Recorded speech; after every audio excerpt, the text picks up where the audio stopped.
Hello students, welcome back to Shubham lecturers. और कैसे हैं आप सब? आशा करते हैं अच्छे होंगे और आपकी तैयारी भी बहुत अच्छी चल रही होगी। तो आइए आज हम आपको शुरू करते हैं राउल्ट का नियम। और राउल्ट का नियम आपके लिए परीक्षा की दृष्टि से बहुत महत्वपूर्ण है। तो आइए शुरू करते हैं राउल्ट का नियम। क्या है राउल्ट का नियम? सबसे पहले आपको बताते हैं। राउल्ट एक ऐसे साइंटिस्ट थे जिन्होंने गैसों की विलेयता और उसके मोल प्रभाव के बीच एक इंपॉर्टेंट रिलेशन दिया।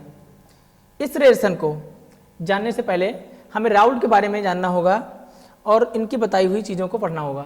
सबसे पहले हमें पता है किसी निश्चित ताप पर किसी विलयन में उपस्थित। निश्चित ताप का मतलब क्या हुआ कि जो तापमान है आपका वो निश्चित होना चाहिए। कैसा होना चाहिए? निश्चित। यदि तापमान निश्चित होगा तो उसमें वाष्पशील अवयवी घटक। वाष्पशील का मतलब क्या हुआ? एक दो तीन चीजें इसमें महत्वपूर्ण है जो आपके समझने योग्य हैं। यदि आपने इन चीजों को समझ लिया तो ये नियम आपको समझ में आ जाएगा और काफ़ी आसानी से आप समझ पाएंगे, आसानी से इससे रिलेटेड सवाल कर पाएंगे, क्योंकि ये एग्जाम के लिए आपके लिए काफ़ी महत्वपूर्ण है। यूपी बोर्ड में या फिर और भी जितने बोर्ड के बच्चे हमारे साथ जुड़े हुए हैं उन सब के लिए महत्वपूर्ण है। काफ़ी क्वेश्चन काफ़ी कंपटीशन में या फिर बोर्ड एग्जाम के पेपर्स में यहाँ से पूछे जाते हैं। वाष्पशील अवयवी घटक। देखिए, वाष्पशील अवयवी घटक का मतलब क्या है? वाष्पशील का मतलब क्या है? वाष्पित होने वाला। क्या होने वाला?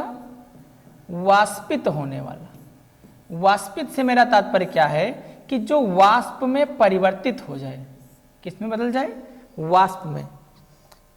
वाष्प में परिवर्तित हो जाए उसे बोलते हैं वाष्पशील घटक। उसका आंशिक दाब। आंशिक दाब देखिए दो चीजें हैं, एक होता है दाब और एक होता है आंशिक दाब। आंशिक दाब का मतलब क्या हुआ कि यदि आप कोई बर्तन ले लें और इस बर्तन में आप कोई गैस ले लें,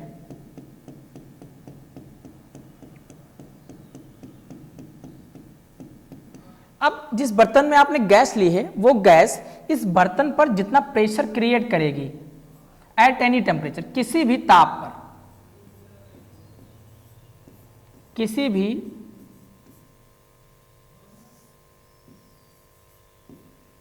भी ताप पर ये जो गैस इस बर्तन में आपने ली है वो जितना प्रेशर क्रिएट करेगी वो उसका क्या कहलाएगा? आंशिक दाब।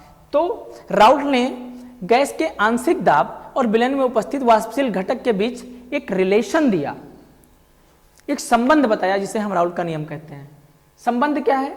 वाष्पशील अवयवी घटक का मतलब हुआ कि जो वाष्पित हो जाए। अब वाष्पित होने वाली चीजों में बहुत महत्वपूर्ण चीजें हैं हमारे पास। जैसे सबसे पहला एग्जाम्पल मैं आपको बताऊं, H2O। यदि आप H2O को NaCl के साथ मिला देते हैं, किसके साथ मिला देते हैं? NaCl। और NaCl और H2O को मिलाकर आपने एक विलेन बना लिया। और उस विलेन को यदि मैं आपसे कहूं कि इसको हीट कीजिए, यदि आप इस विलेन को हीट करेंगे तो आप ये पाएंगे कि जो पानी था वो वाष्पित होगा। क्या होगा? वाष्पित। जबकि नमक वाष्पित नहीं होगा। जिसका कारण क्या है कि पानी वाष्पशील है और नमक वाष्पशील नहीं है। तो इन दोनों के बीच का रिलेशन राउल्ट ने दिया, वाष्पशील घटक और दूसरा उसके आंशिक दाब। वाष्पशील घटक और आंशिक दाब के बीच में जो संबंध है वो समानुपाती का होता है। समानुपाती का मतलब कि ये एक दूसरे के इक्वल होंगे। अगर एक वैल्यू मतलब अगर वाष्प दाब बढ़ेगा, आंशिक दाब बढ़ेगा तो वाष्पशील घटक की मात्रा घटेगी, और अगर आंशिक दाब घटेगा तो वाष्पशील घटक की मात्रा बढ़ेगी। ठीक है। अब देखिए इसका जो ग्राफिकल रिप्रेजेंटेशन है आप इसको थोड़ा सा नोट कर लीजिए, फिर मैं आपको इसका डेरिवेशन करके दिखाता हूं। ठीक है, बढ़ते हैं आगे की तरफ। और उससे पहले थोड़ा स्माइली रिप्रेजेंट करने का प्रयास मैं भी कर रहा हूं। आप सब लोगों के कमेंट्स आ रहे हैं कि मैं सीरियस रहता हूं या ऐसी चीज़ें नहीं है भैया, बिल्कुल भी सीरियस नहीं। मेरा मानना है जो सीरियस रहते हैं वो ICU में रहते हैं। I am not serious, okay. और आप भी मत रहिए और ना ही किसी चीज़ को सीरियसली लीजिए। आइए हमारे साथ जुड़े रहिए और एकदम मजे लेते रहिए और अच्छे से पढ़ाई अपनी करती रहिए। देखिए, माना दो द्रव, हमने माना दो द्रव, एक हमारा है A और दूसरा क्या है? B। माना दो द्रव A और B है जिसमें विलयन A का आंशिक दाब है Pa, A का आंशिक दाब क्या है? Pa, तथा B का आंशिक दाब क्या है? Pb। ध्यान रखना माना ये दोनों द्रव हैं और ये इनका क्या है, आंशिक दाब।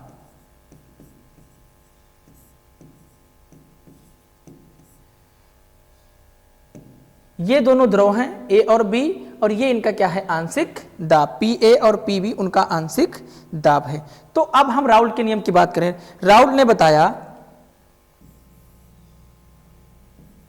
पी ए किसके समानुपाती है, एक्स ए। यहां से जब आप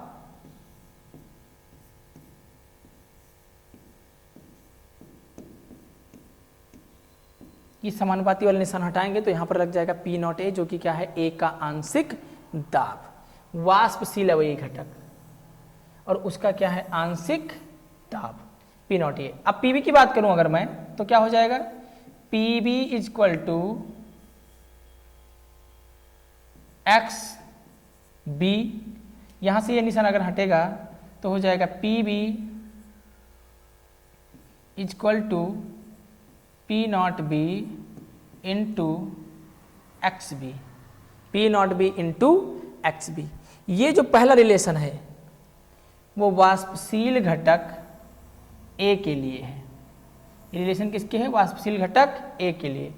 ये जो दूसरा रिलेशन है ये है वाष्पशील घटक बी के लिए, वाष्पशील घटक बी के लिए। यदि हमें कुल दाब पता करना है, क्या पता करना है, कुल दाब, मतलब टोटल प्रेशर ऑफ सॉल्यूशन, तो मैं कैसे कर सकता हूं, पी एस बराबर P A plus P B, P A plus P B. अब मैं क्या लिख सकता हूं, पी एस बराबर ए का मान कहां है, यहां से रखूं, P A into X A plus P B into X B. क्या आप ये रिलेशन समझ पा रहे हैं? क्या आप इस रिलेशन को समझ पा रहे हैं? ये है हमारा कुल दाब, यानी टोटल प्रेशर। कैसा प्रेशर, टोटल प्रेशर यानी कि कुल दाब। अब आप इसको नोट कर सकते हैं। Hello my dear lovely students, note कर चुके हैं आप इसे? अगर नोट कर चुके हैं तो बढ़ते हैं आगे की तरफ। दो लाइनें मुझे याद आ रही हैं, खासकर आपके लिए बोल रहा हूँ। वैसे आपको लगता है कि मैं बहुत सीरियस आदमी हूँ या बहुत सीरियस रहता हूँ, ऐसा कुछ भी नहीं है। बहुत हंसता हूँ या फिर बहुत मस्ती करता हूँ, लेकिन पता नहीं क्यों आपके सामने आते ही ऐसी चीज़ें हो जाती हैं। ठीक है, बढ़ते हैं आगे की तरफ।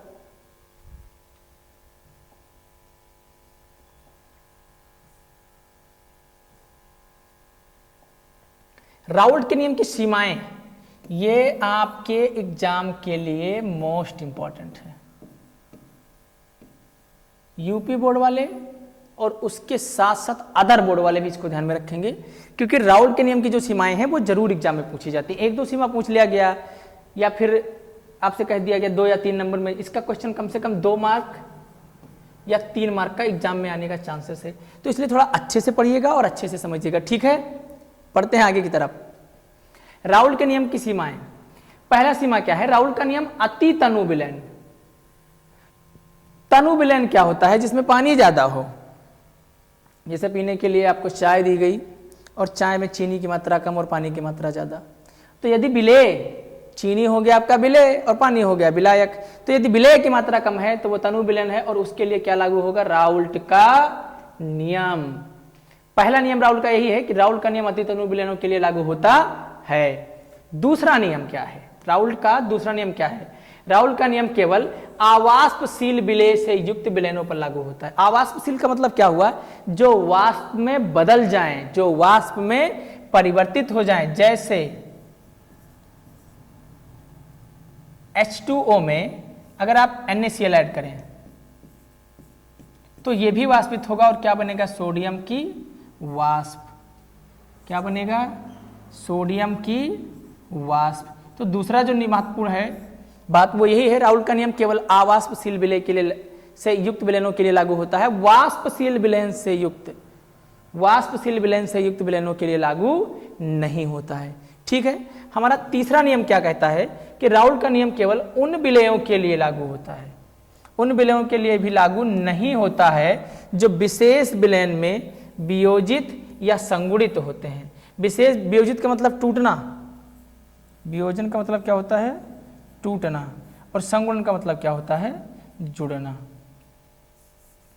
संगुणन का मतलब क्या होता है? जुड़ना। तो जब किसी विशेष विलयन में जुड़ेंगे या फिर टूटेंगे तो उनके लिए भी राउल का नियम लागू नहीं होंगे। आइए मेरे साथ जुड़िए और ध्यान से मेरी बात को सुनिए। क्यों? क्योंकि ये आपके लिए मोस्ट इंपॉर्टेंट है। एग्जाम में 2 से 3 नंबर आने की इससे प्रबल संभावना है। पहला, राउल का नियम केवल अति तनु विलयनों के लिए लागू होता है। दूसरा, राउल का नियम केवल अवाष्पशील विलय से युक्त विलयनों के लिए लागू होता है। तीसरा, राउल का नियम केवल उन विलयों के लिए भी लागू नहीं होता जो विलयन में वियोजित या फिर संगुणित हो जाते हैं। ठीक है, बढ़ते हैं आगे की तरफ।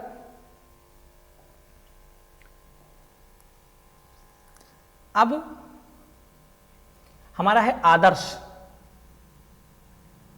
2 नंबर में आने की संभावना रहती है इसकी। और मैं ऐसा इसलिए कह रहा हूं क्योंकि यूपी बोर्ड में, जो यूपी बोर्ड का सिलेबस है उसमें जो मतलब विलयन है उससे 7 मार्क के क्वेश्चन पूछे जाते हैं। टोटल आपको 10 लेसन पढ़ना है और 10 लेसन में सबसे ज्यादा नंबर के जो सवाल हैं वो किससे पूछे जाते हैं? विलयन से। तो इसलिए इस लेसन को आप हमारे साथ खूब मस्ती और मजे से एंजॉय करते हुए पढ़िए। और आइए बताते हैं क्या होता है आदर्श विलयन। आदर्श विलयन वह विलयन जो राउल के नियम का पालन सांद्रता व ताप की विभिन्न परासों में करते हैं। सीधी सी बात, जो राउल के नियम का पालन करते हैं वो आदर्श विलयन, और जो राउल के नियम का पालन नहीं करते वो अनादर्श विलयन। अब राउल का नियम क्या है? अभी तो भैया आपको बताया था मैंने, यहां लिख दूं क्या? लिख दिया।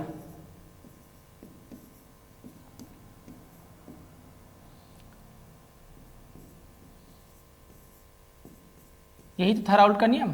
तो जो राउल के नियम को पालन करेंगे वो आदर्श विलयन कहलाएंगे, और जो राउल के नियम का पालन नहीं करेंगे वो क्या कहलाएंगे? अनादर्श विलयन। कौन से विलयन? अनादर्श विलयन। अब मैं लिखता हूं इसका एग्जाम्पल, आदर्श विलयन। सबसे पहला आपका एग्जाम्पल है इसके लिए बेंजीन।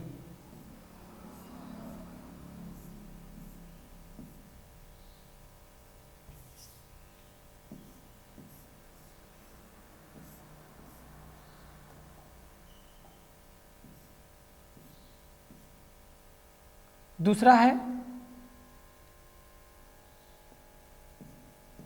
टॉलुइन।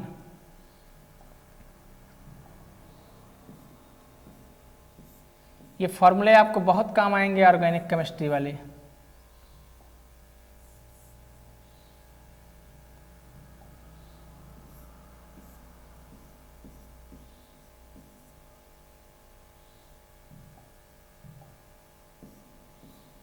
ये हमारा टॉलुइन, ये हमारा बेंजीन है और ये हमारा टॉलुइन।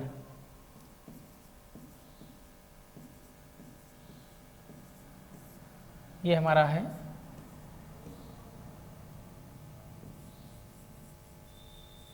टॉलुइन। ठीक है, पहला एग्जांपल इसका हो गया बेंजीन और टॉलुइन का मिश्रण है। हायर लेवल के जो कंपटीशंस होते हैं उसमें यहाँ से ऑब्जेक्टिव में पूछा जाता है कि कौन सा निम्न में से कौन सा राउल्ट के आदर्श विलयन का उदाहरण है।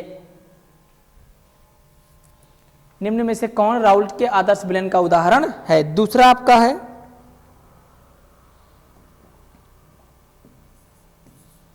Ethyl bromide plus ethyl iodide. तीसरा आपका है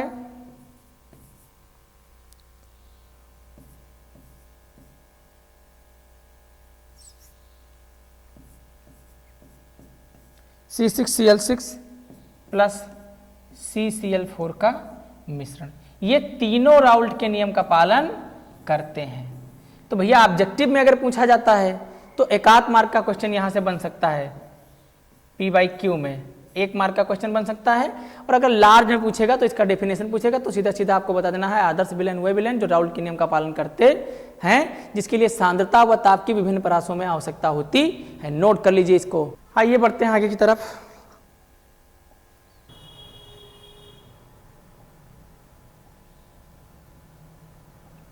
वह विलयन जो राउल्ट के नियम का पालन नहीं करते, ध्यान रखना है कि जो राउल्ट का नियम था, ऐसे विलेन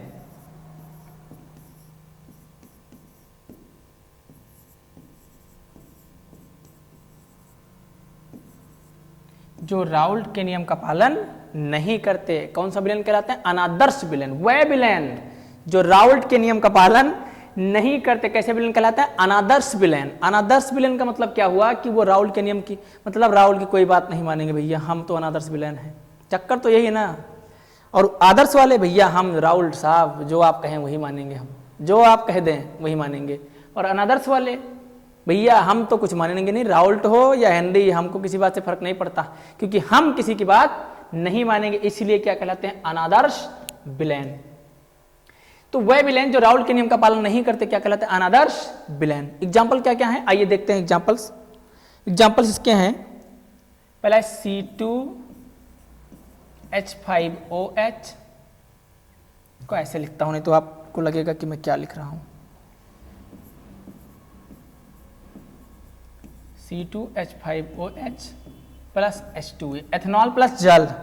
दूसरा आपका है मेथनॉल प्लस जल, CH3OH प्लस H2O। और तीसरा एग्जाम्पल है ईथर प्लस एसीटोन।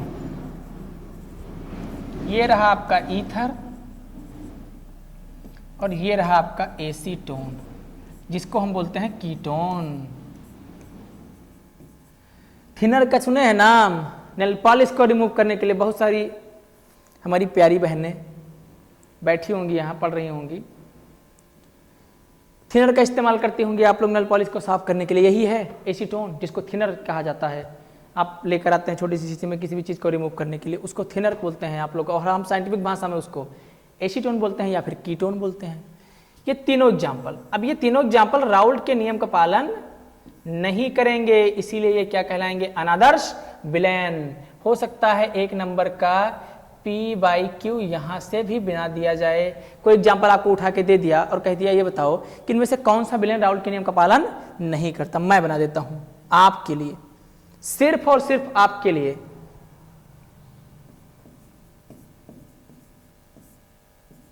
निम्न में से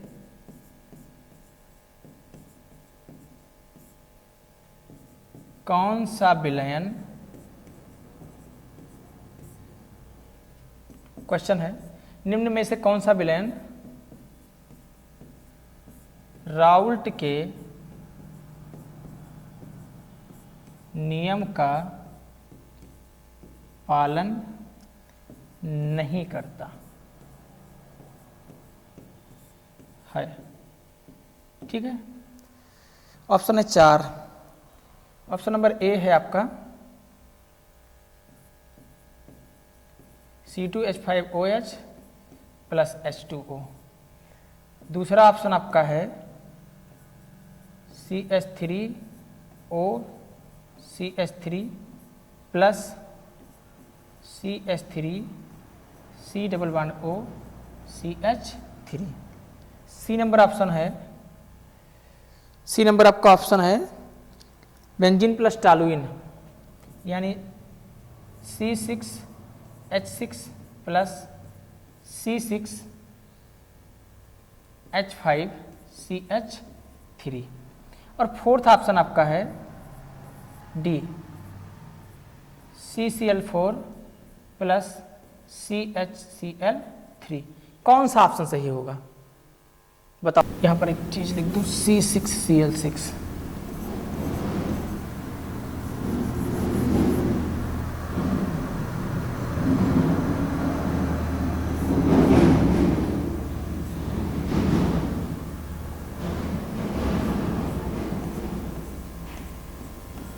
कौन सा नहीं पालन करेगा?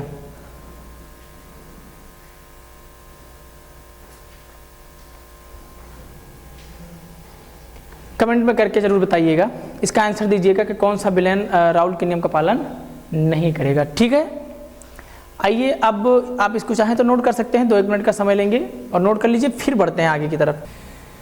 आइए हमारा नेक्स्ट और सबसे महत्वपूर्ण टॉपिक, जहां से यूपी बोर्ड में हर बार, अदर बोर्ड में भी सवाल जरूर आते हैं। यहाँ से आपको न्यूमेरिकल मिल सकते हैं, 2-3 चीज़ें मिल सकती है। कौन कौन सी चीज़ें यहाँ से मिल सकती है मैं बता दूँ। पहला तो आपको न्यूमेरिकल यहाँ से, दूसरी हो सकता है एक आध क्वेश्चन यहाँ से ऑब्जेक्टिव मिल जाए, या फिर रिलेशन पूछ ले किसी के भी बीच का कि इसका इसके साथ क्या रिलेशन। ये 3 चीज़ें इस टॉपिक से जरूर आती हैं। कोई एक टॉपिक 4 चीज़ें हैं, जैसे जो आप अनुसंग गुणधर्म पढ़ने जा रहे हैं, इसमें 4 चीज़ें आपको ऑलरेडी दिखाई पड़ रही हैं। तो इसमें से कोई एक हो सकता है रिलेशन पूछ ले, हो सकता है न्यूमेरिकल पूछ ले, हो सकता है यहाँ से कोई एक ऑब्जेक्टिव क्वेश्चन पूछ ले। जैसे मैंने कि आपको बता रखा है कि टोटल 7 नंबर इस लेसन से आते हैं, तो मैं मान के चलता हूँ कि 3 से 4 नंबर इसी टॉपिक से आते हैं। ठीक है, तो अब आप समझ रहे होंगे कि ये लेसन हमारे लिए इतना महत्वपूर्ण क्यों है। ठीक है, आपको बताते हैं अनुसंग गुणधर्म होता क्या है। वह गुणधर्म जो विलायक की एक निश्चित मात्रा में उपस्थित विलेय के कणों की संख्या पर निर्भर करते हैं, किंतु विलेय की रासायनिक प्रकृति पर नहीं। कणों की संख्या पर, जैसे आपने कोई विलयन बनाया, पानी लिया और इसमें डाल दिया ग्लूकोज,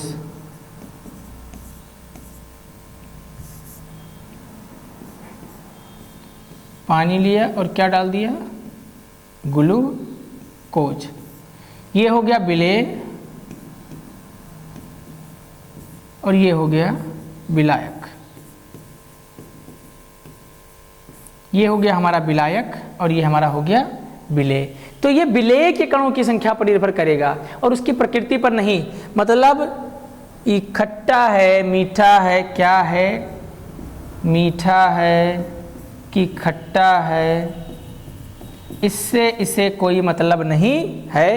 केवल और केवल इनकी संख्या कितनी है, केवल और केवल इनकी संख्या कितनी, इससे मतलब है। मीठा खट्टा है, इसकी प्रकृति से कोई मतलब नहीं है, आपको पहले लिखा जा चुका है या फिर लिखा कर दिखाया गया है। वह गुणधर्म जो विलायक की एक निश्चित मात्रा में उपस्थित विलेय के कणों की संख्या पर निर्भर करते हैं, किंतु विलेय की रासायनिक प्रकृति पर नहीं। प्रकृति से इनका कोई रिलेशन नहीं है, अगर इनका रिलेशन है तो वो इनकी संख्या से है। तो ये जो गुण है वो क्या कहलाता है, अणुसंख्या। साफ साफ लिखा हुआ है अणुसंख्या, अणुओं की संख्या पर निर्भर रहने वाला गुणधर्म। अणुओं की संख्या पर निर्भर रहने वाला गुणधर्म क्या कहलाता है, अणुसंख्यक गुणधर्म। अब अणुसंख्यक गुणधर्म के प्रकार कितने हैं, क्या क्या चीजें इसके अंतर्गत हैं, हम आपको बताते हैं। सबसे पहला है विलयन के अणुसंख्यक गुणधर्म, निम्नलिखित। पहला है वाष्प दाब का आपेक्षिक अवनमन, दूसरा है क्वथनांक में उन्नयन, तीसरा है हिमांक का अवनमन और चौथा है परासरण दाब। ठीक है, इसके आगे हम पढ़ेंगे वाष्प दाब का आपेक्षिक अवनमन, दूसरा है क्वथनांक में उन्नयन, तीसरा है हिमांक में अवनमन और चौथा है परासरण दाब। तो इसको अब आप, चलिए स्टूडेंट्स आप इसको नोट कर लीजिए। आइए जानते हैं वाष्प दाब क्या होता है। वाष्प दाब मतलब वाष्प के द्वारा लगाया गया दाब। किसके द्वारा लगाया गया दाब, वाष्प के द्वारा लगाया गया दाब क्या कहलाता है, वाष्प दाब। जब वाष्प, जैसे आपने प्रेशर कुकर देखा होगा, अगर मैं बात करूं कि आप किसी बर्तन में पानी लें, उस पानी को गर्म करना शुरू करें, जब आप पानी को गर्म करना शुरू करोगे, बर्तन को ऊपर से ढक दें, ठीक है, इसमें आपका क्या मौजूद है, पानी।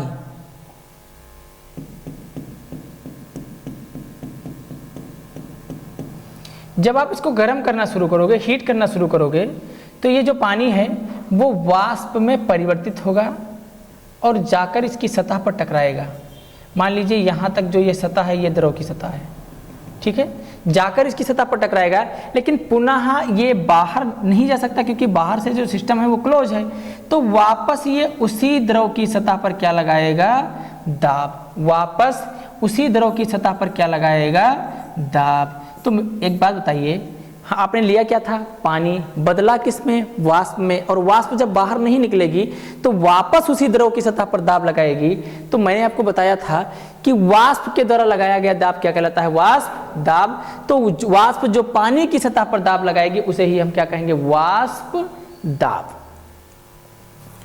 किसी विलायक में, किसी विलायक में वाष्प दाब में अवनमन, अवनमन का मतलब होता है कमी, तथा शुद्ध विलायक के वाष्प दाब का आपेक्षिक अवनमन कहलाता है। शुद्ध विलायक के वाष्प दाब का आपेक्षिक अवनमन कहलाता है। मतलब किसी विलायक के वाष्प दाब में यदि कमी होगी और शुद्ध विलायक के वाष्प दाब, तो वह उस शुद्ध विलायक के वाष्प दाब का आपेक्षिक अवनमन कहलाएगा। जैसे मैं एक एग्जांपल लेता हूं कि यदि शुद्ध विलायक का वाष्प दाब, यहां लिख रहा हूं, ध्यान से देखिएगा, शुद्ध विलायक का वाष्प दाब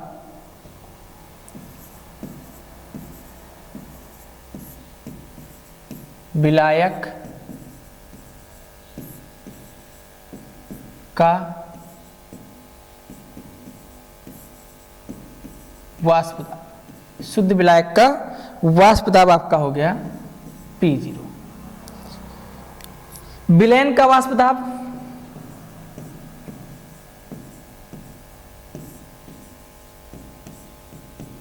आपका हो गया PS, प्रेशर ऑफ सॉल्यूशन।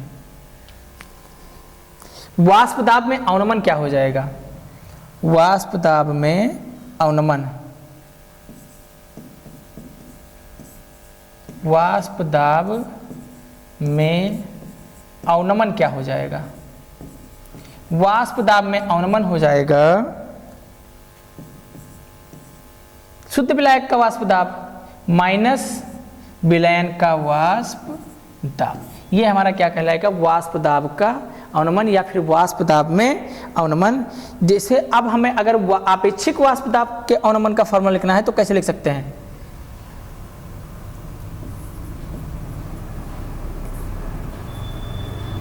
वाष्प दाब का आपेक्षिक अवनमन बराबर क्या हो जाएगा? वाष्प दाब का आपेक्षिक अवनमन बराबर हो जाएगा not minus PS upon P not. यह है वाष्प दाब में अवनमन और ये क्या है? वाष्प दाब का आपेक्षिक अवनमन। जहां पर ये क्या है? शुद्ध विलायक का वाष्प दाब। ये क्या है? विलयन का वाष्प दाब। तो जो शुद्ध विलायक का वाष्प दाब है उससे विलयन के वाष्प दाब को माइनस करके हम क्या प्राप्त करते हैं? वाष्प दाब में अवनमन, या फिर इसको कैसे दर्शाते हैं? वाष्प दाब में आपेक्षिक अवनमन से। अब आप इसको नोट कर लीजिए। चलिए अब इसे डिलीट करते हैं और बढ़ते हैं आगे की तरफ। इरेज करके बढ़ते हैं। नोट कर चुके होंगे ना आप लोग? नोट तो कर ही चुके होंगे।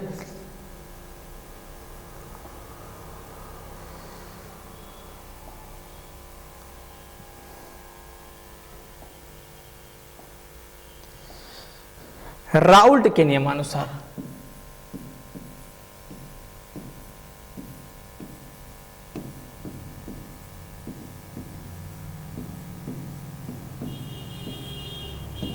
राउल्ट के अनुसार राउल्ट ने क्या बताया कि आवाष्पशील विलेय पदार्थों के लिए विलयन का आपेक्षिक वाष्प दाब मूल प्रभाज x के बराबर होता है। यानी इन्होंने बताया कि जो वाष्प दाब में आपेक्षिक अवनमन है, जो वाष्प दाब में आपेक्षिक अवनमन है वो मोल अंश या मोल प्रभाज के बराबर होता है। विलेय के मोल प्रभाज, वाष्प दाब में आपेक्षिक अवनमन राउल्ट के अनुसार मोल प्रभाज के क्या होता है? बराबर होता है। अब देखिए यहां पर x बराबर क्या होता है? x इक्वल टू होता है n अपान कैपिटल N अपान प्लस स्मॉल n, यानी विलेय के मोल बटा विलयन के कुल मोल, जिसमें विलेय और विलायक दो चीजें मिली होंगी। ठीक है, तो मैं इस x के प्लेस पर इस वैल्यू को पुट कर सकता हूं, बिल्कुल पुट कर सकता हूं। कैसे लिखूंगा? मैं लिखूंगा PS upon equal to n upon n plus n, n upon n plus n, जहां n क्या है? विलेय के मोल, विलेय के मोल। कैपिटल N क्या है? विलायक के मोल।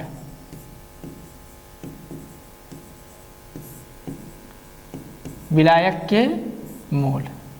n है विलेय के मोल और n क्या है, विलायक के मोल।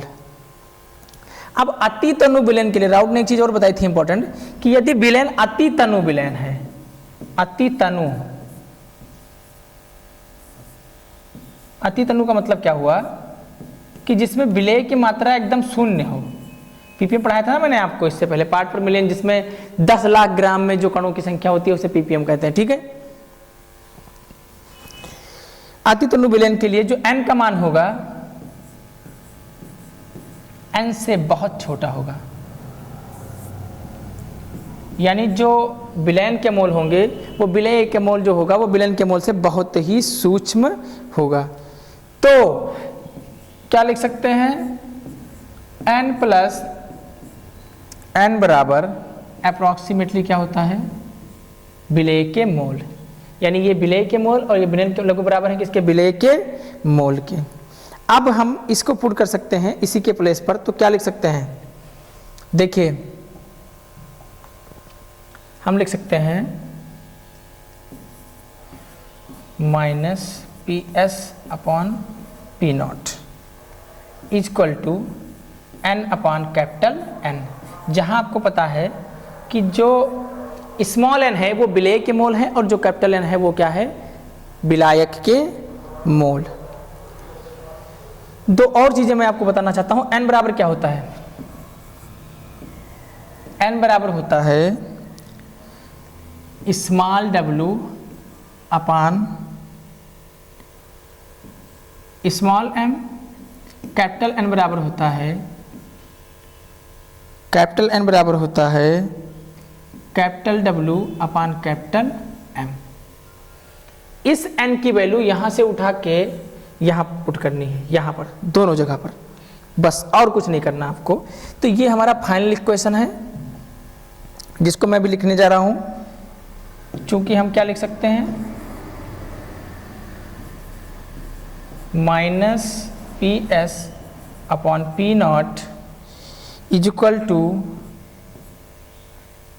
एन के प्लेस पर क्या पुट करूंगा मैं, W upon M, W upon M, इसको ऐसे लिखूं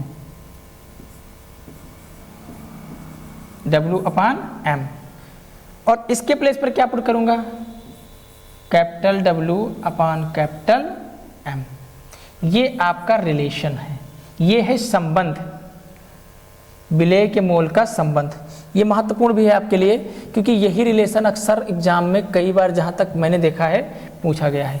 ये वाला रिलेशन कई बार एग्जाम में पूछा गया है कि आप वाष्प दाब का अवनमन तथा विलय के मोलांश में क्या संबंध है। तो यही संबंध है विलय के मोलांश और वाष्प दाब के अपेक्षिक अवनमन में। अब आप इसको नोट कर लीजिए। अब इसको इरेज करता हूं मैं और बढ़ते हैं आगे की तरफ।